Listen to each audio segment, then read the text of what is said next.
आपके साथ आपके घर में या तो मैं रहूंगा या तो ये सौतेला भाई। आप डिसाइड कर लीजिए आपको किसके साथ रहना है, मेरे साथ या सौतेले भाई के साथ।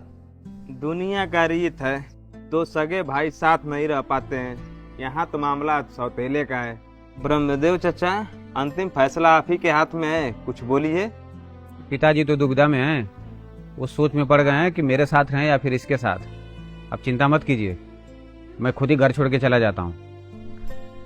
अरे यार, तुम अपने मन से क्यों घर छोड़ के जा रहे हो? तुम आधे के हिस्सेदार हो भैया, ये फैसला तुम्हारे पिताजी को लेना चाहिए, तुम क्यों ले रहे हो? अगर उनको कुछ फैसला करना होता ना भाई, तो अभी तक वो मुझे रोक दिए होते।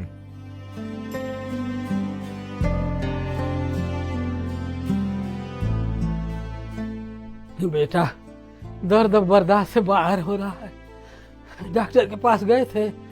जी पिताजी, मैं डॉक्टर के पास गया था। डॉक्टर ने क्या बोला? आप टेंशन मत लीजिए, आप ठीक हो जाएंगे, मैं आपको कुछ नहीं होने दूंगा। और अजीत भाई नमस्कार। नमस्कार। और बताओ? जा रहा हूँ थोड़ा एजेंसी, पुरानी वाली बाइक हटाकर अब नया बाइक खरीदूंगा।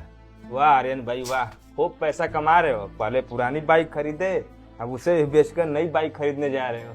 अरे भैया, दिन रात खून पसीना बहा रहा हूँ, तब जाके इतनी तरक्की कर रहा हूँ। अजीत भाई, अजीत भाई, अजीत भाई, मेरे पिताजी का बहुत ज्यादा तबीयत खराब है। सारा पैसा उनके इलाज में खत्म हो गया है। डॉक्टर ने बताया है कि उन्हें बहुत बड़ी बीमारी है और उस बीमारी का इलाज कराने के लिए 1 लाख रुपया लगेगा। अजीत भाई, कृपया करके मेरी मदद कर दो।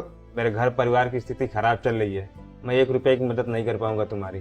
ठीक है अजीत भाई, मुझे लेट हो रहा है, एजेंसी जाना है ना नया बाइक खरीदने, तो मैं निकलता हूँ। अंकित, अपने बड़े भाई से मदद मांग लो। मैं मर जाऊंगा लेकिन इस सौतेले से 1 रुपये की भी मदद नहीं लूंगा। मैं तुम्हारी वैसे भी मदद नहीं करने वाला हूँ।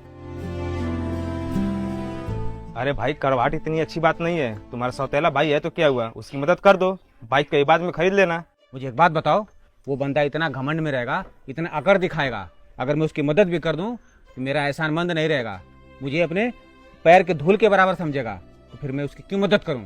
एक बात सुन लो, मैं भी मर जाऊंगा पर उसकी कभी मदद नहीं करूंगा। तो तुम मेरी 1 रुपये की मदद कर नहीं पा रहे हो, और जिस दुश्मन से मैं मदद लेना नहीं चाहता हूँ तुम मेरे लिए उसके आगे हाथ फैला रहे हो। मैंने तुम्हारी मदद करने की कोशिश की, ये हमसे बहुत बड़ी गलती हो गई। भैया हमें माफ कर दो, आज के बाद तुम्हारी कभी मदद नहीं करूंगा। अरे, आपके हाथ में इतना सारा पैसा कहाँ से आया? बेटा, मेरे एक रिश्तेदार को पता लगा कि मेरी तबीयत खराब है, तो वही पैसा दे के गए हैं। लग रहा है पिताजी आप पिछले जन्म में नेक कर्म किए थे। चलिए चलते हैं हॉस्पिटल, आपका इलाज कराते हैं। और ब्रह्मदेव चा कैसे हैं? एकदम टाइट फिट हूँ।